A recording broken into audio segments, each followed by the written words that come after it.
የዓለምን ሁኔታ ከለወጡ ክስተቶች መካከል አንዱ የሶቪየት ህብረት መፍረስ ነው እና በዓለም ላይ የተከሰቱ የኢኮኖሚ ቀውሶችን ማቅረብ ከጀመርኩ 9ኛ ላይ ደርሰናል አሁን። እና የሶቪየት ህብረት መበታተን የዓለም ኢኮኖሚ ላይ ምን አይነት ተጽዕኖ እንደፈጠረ አቅርብላቸዋል። ብዙ የሚነካው ነገር አለ። ኢትዮጵያንም ሳይቀር የሚነካ ክስተት ነው የዛን ጊዜ የነበረው ዘ ኮላፕስ ኦፍ ሶቪየት ህብረት የሚባለው በ1991 እና የሶቪየት መበታተን የቀዝቃዛው የዓለም ጦርነት መጠናቀቅ የሚባለው ነው። የቀዝቃዛው የዓለም ጦርነት የሚባለው ከ1947 እስከ 1991 የነበረው ለ44 ዓመት የቆየ ነው እና ሁለተኛው ዓለም ጦርነት ሊጠናቀቅ አካባቢ ላይ ራሻም ከነ እንግሊዝ ጋር አብራ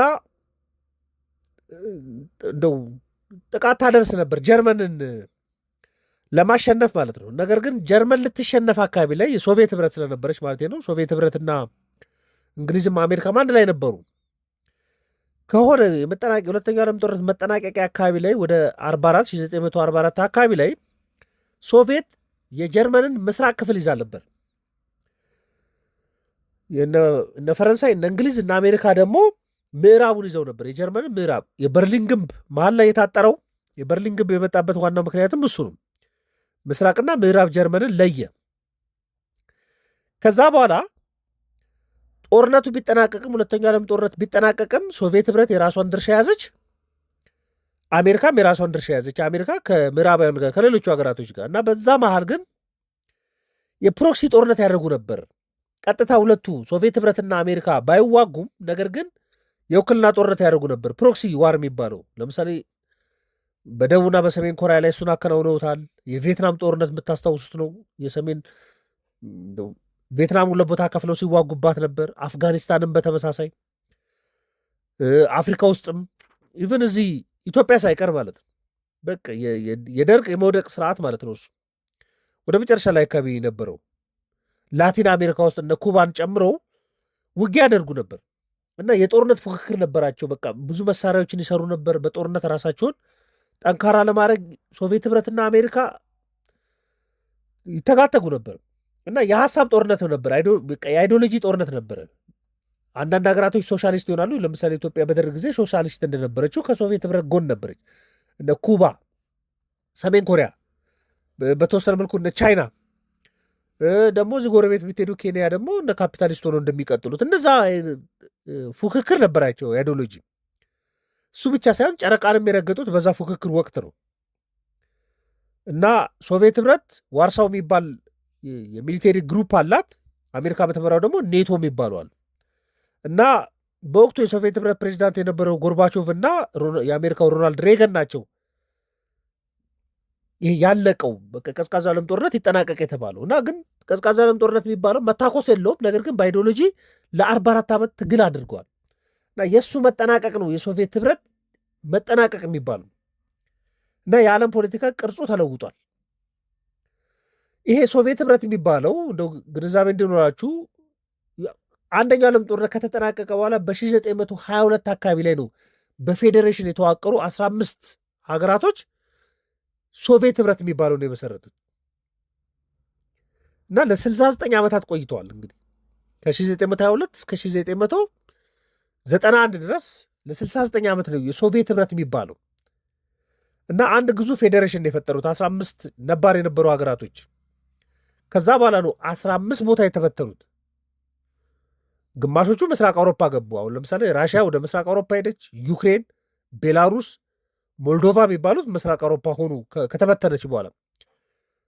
መካከለኛው እስያ ውስጥም የተጠቃለሉ አሉ። ካዛኪስታን፣ ኡዝቤኪስታን የሚባሉት፣ ቱርክሜኒስታን የሚባሉት፣ ኪርጊስታን የሚባሉት፣ ታጃኪስታን እነዚህ ደግሞ ወደ መካከለኛው እስያ ተቀላቀሉ። ከዛ በኋላ ከወጣ ብሎ ከተበተነ በኋላ ሰሜን አውሮፓም አካባቢ ላይ ደግሞ ያሉ አሉት እነ ኢስቶኒያ፣ ላቲቫ፣ ሉቲኒያ የሚባሉት ሀገራቶች።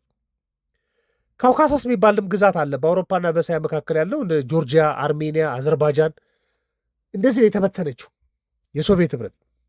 ይሄ የዓለምን ኢኮኖሚ ስርዓት በጣም ነው የለወጠው እና ዋናው ምክንያት ለምንድን ነው የፈረሰው ከተባለ ሶቪየት ህብረት ውስጥ የነበሩት እነዚህ 15 በኋላ ላይ 15 የሚሆኑ ሀገራቶች የኢኮኖሚ ስልታቸው ኮማንድ የሚባለው ምን ማለት ነው? የመንግስት ባለቤትነት። በቃ ኢትዮጵያን በደርግ ጊዜ ያስቧት እንደዛ ማለት ነው። የመንግስት ባለቤትነት ሁሉ አብዛኛው ነገር የመንግስት ባለቤት ነው። ዋጋ የሚተምነው መንግስት ነው። የምርት ዲስትሪቢዩሽን ኮታ የሚሰጠው መንግስት ነው። እና ለብዙ ዓመታት ግዙፍ የኢንዱስትሪ እድገት ፈጥሯል። በቃ ሶቪየት ህብረት በጣም ጠንካራ ሆና ኢንዱስትሪዎችን ለማሳደግ ስሞክር ነበር። ግን በሰባዎቹ በሰማንያዎቹ አካባቢ ላይ ምርት እየወረደን ይመጣ። ምክንያቱም ገበያን አያበረታታም። የሶሻሊዝም ስርዓት በወቅቱ ፈጠራን አያበረታታም። ለምሳሌ ኢትዮጵያ ውስጥም አንድ ሰው ከ500 ሺህ ብር በላይ ሀብት ሊኖረው አይገባም የሚሉ አይነት ፖሊሲዎች የምትመለከቱት፣ ብዙ ድርጅቶች በመንግስት ቁጥጥር ውስጥ መሆን፣ በቃ ለምሳሌ የቀበሌ ቤት እንኳን መንጠቅ የሚባል አሳስም የመጣው ካፒታል ሪዲስትሪቢዩት የማድረግ የፖሊሲ መንገድ ስለነበረ ነው። ለሶሻሊስት ስርዓቱ ማለት ካፒታል በአግባቡ አይደለም የሚከፋፈለው፣ ከፍተኛ እጥረትም ይፈጥር ነበር። የመጀመሪያ ምክንያት እሱ ነው። ቀጥሎ ግን ይሄ የሶቪየት ህብረት የነዳጅ ጥገኝነት የገቢ መቀነስም እየተፈጠረበት መጣ። በተለይ በ1980ዎቹ አካባቢ ላይ የነዳጅ ዋጋ በጣም ወረደ። በቀደም አቅርቤላችኋለሁ። 8ኛ ዙር በዓለም ላይ የተፈጠሩ ኢኮኖሚ ቀውሶችን ሳቀርብላችሁ የኦይል ሾክን አቅርቤላችሁ ነበር። የነዳጅ ሾክ በተለይ ሶሪያና ግብፅ እስራኤልን ከወረሩ በኋላ የተከሰተው በ1973 እና በ1979 ደግሞ በኢራን የመጣው የእስላሚክ አብዮት መነሳትን ተከትሎ በቃ የነዳጅ ዋጋ በዓለም ላይ በጣም ችግር ሆኖ ነበር። እሱ በተለይ የነዳጅ ጥገኛ የነበሩ ሀገራቶችን በጣም ፈትኖ ነበር። የሶቪየት ህብረት አባል ሀገራቶችን በነዳጅ ላይ በጣም ጥገኛ ነበሩ። ዋጋ የመውረድ ባህሪ በ1980ዎቹ አካባቢ ላይ ተከስቶ ነበር እና ገንዘባቸው ደከመ። የሶቪየቶች ገንዘብ የሚባለው ሶቪየት ሩብል ነበር የሚባል የነበረው። ከዛ በኋላ 19ኙ ሀገራቶች የራሳቸውን ገንዘብ ነው የፈጠሩት ከ1991 በኋላ። የዛን ጊዜ ግን ሶቪየት ሩብል የሚባል ገንዘብ ነበራቸው እና የፊስካልም የበጀት ምናምን ችግር ተከሰተ። አንዱ ምክንያቱም እሱ ነው። ደግሞ ወታደራዊ ፉክክርን በጣም እየጨመረ መጣ። በተለይ ሶቪየት ህብረት ከአሜሪካ ጋር ያላት ፉክክር በጣም ከፍተኛ ነው። የትም እኮ የዓለም የትኛውም ቅርጽ ላይ ለምሳሌ ደቡብ ኮሪያን አሜሪካ ስትደግፍ ሰሜን ኮሪያን ሶቪየት ህብረት ትደግፋለች።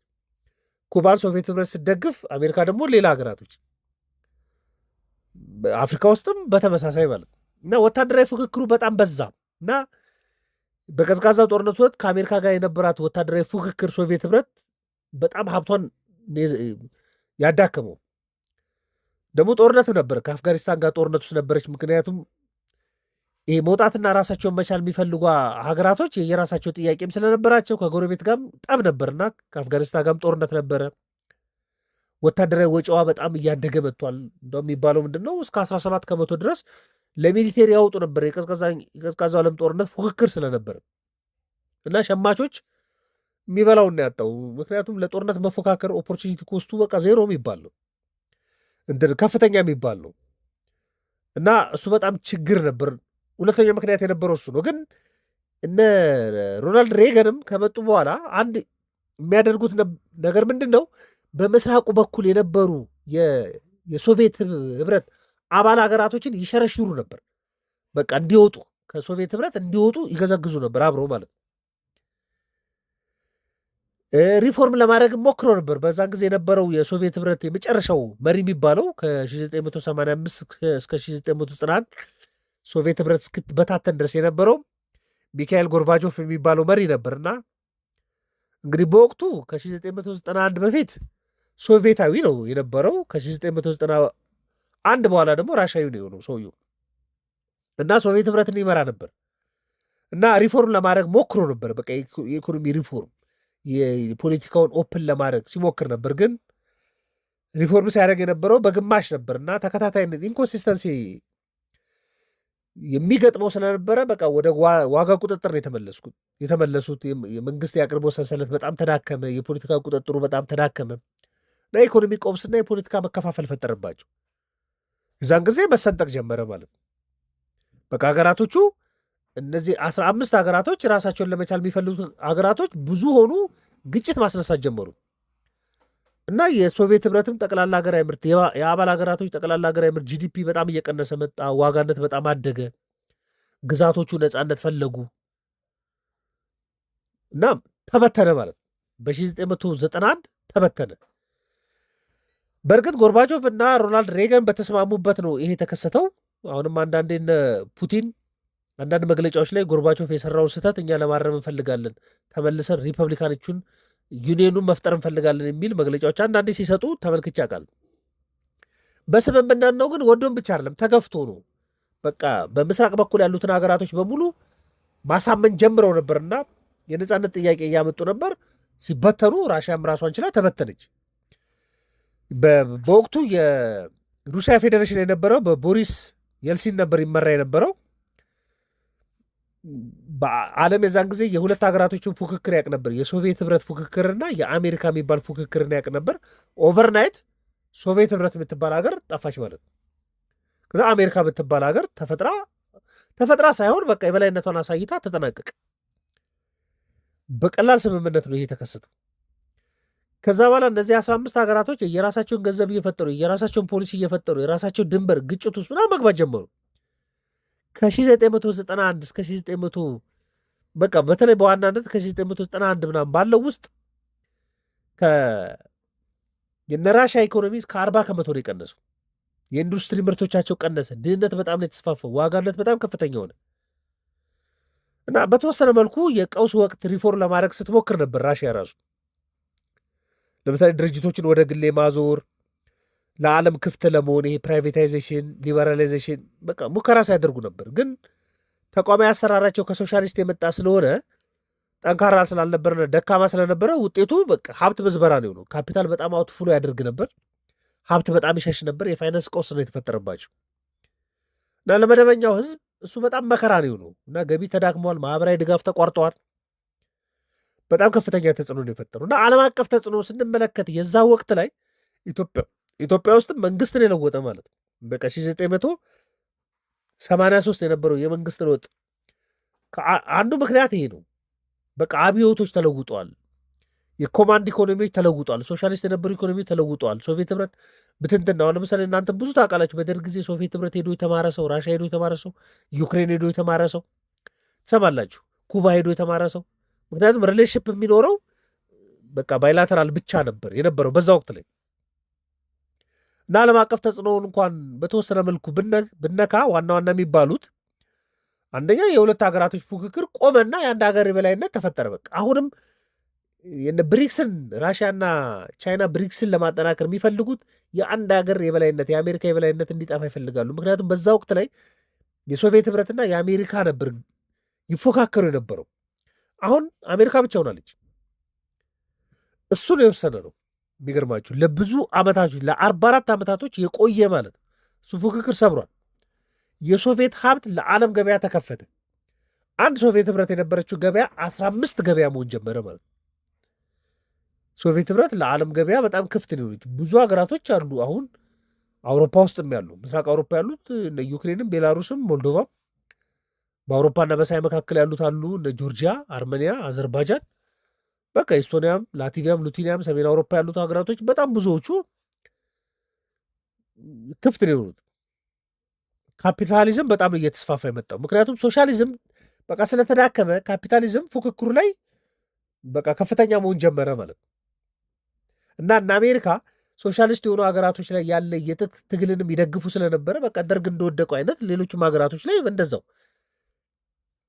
ኔቶ በጣም ነው የተስፋፋው። ዋርሶ ነበር የነበረው፣ ኔቶ ብቻውን ተስፋፋ። በምስራቅ አውሮፓ ሀገራት ወደ ምን እየመጡ መጡ ማለት ነው? ወደ ምዕራቡ የኢኮኖሚ ስርዓትና ወደ ምዕራቡ የፖለቲካ ስርዓት ውስጥ መጡ። አሁንም እኮ ራሽያ ከዩክሬን ጋር ያላት ጠብ መሰረታዊ ምንድን ነው? ዩክሬን የኔቶ አባል መሆን ትፈልጋለች። ራሽያ ደግሞ መፍቀድ አትፈልግም። ምክንያቱም ኔቶን አጠገብ የማመጣ ከሆነ ችግር ነው የምትለው። ስለዚህ የምስራቅ አውሮፓ ሀገር ነች እኮ ዩክሬን። ስለዚህ ወደ የትኛው መምጣት ፈልገች ማለት ነው? ወደ ምዕራባውያኑ የፖለቲካ ስርዓት መምጣት ፈልጋለች እና ከዛ ነው የጀመሩት። ቻይናም ትልቅ ትምህርት የወሰደችበት ወቅት ነው። ቻይናም ኮማንድ ነበር ስርዓቷ፣ ኮሚኒስት ስርዓት ነበር የምትከተለው። ነገር ግን ጥብቅ ያለውን ኮሚኒስት ስርዓት ላለመከተል የወሰነችው የሶቪየት ህብረትን መበታተን ካየች በኋላ ነው። ብዙ ሪፎርም ነው ያደረገችው። ብዙ ሪፎርም፣ የግል ሴክተሩ ላይ የሰጡት ሚና፣ መንግስት በገበያ ያለውን ሚና ለመቆጣጠር ለመምራት ያደረጉት ጥረት እንግዲህ ዓለም ሁለተኛዋ ትልቅ ኢኮኖሚ እንዲኖራት አድርገዋል። ስለዚህ ብዙ የዓለምን አብዮት ስርዓት የለወጠ የሚባለው ክስተት ዘ ኮላፕስ ኦፍ ዘ ሶቪየት ዩኒየን ነው። አንዳንዶች በጣም ትልቅ ታሪካዊ ስህተት ነው ብለው የሚያስቀምጡ ሰዎች አሉ። ምናልባት ደግሞ እዛ ሶቪየት ህብረት ውስጥ የነበሩ ሀገራቶች አንዳንዶቹ ደግሞ አውቶኖመስ ሆኖ ስለኖሩ ምናልባት ራሳቸውን በጥሩ ሊመለከቱት ይችላሉ። ግን የቀዝቃዛው ዓለም ጦርነት የተጠናቀቀበት የሶቪየት ህብረት ወደ 15 ሀገራቶች የተበታተነችበት ለዓለም የፌዴራሊዝም ስርዓት በጣም ብዙ ማስተማሪያ የሆነ ክስተት ነው። በዓለም ላይ ከተከሰቱ የኢኮኖሚ ቀውሶች መካከል 9ኛው እሱ ነው። 10ኛውን ሌላ ቀን ደግሞ አቅርብላችኋለሁ። ማንኛውም ሀሳብ አስተያየት ካለ ልትልኩልኝ ይችላላችሁ። ቻናሉን ላይክ፣ ሰብስክራይብ እንድታደርጉ ጋብዛችኋለሁ። መልካም ቀን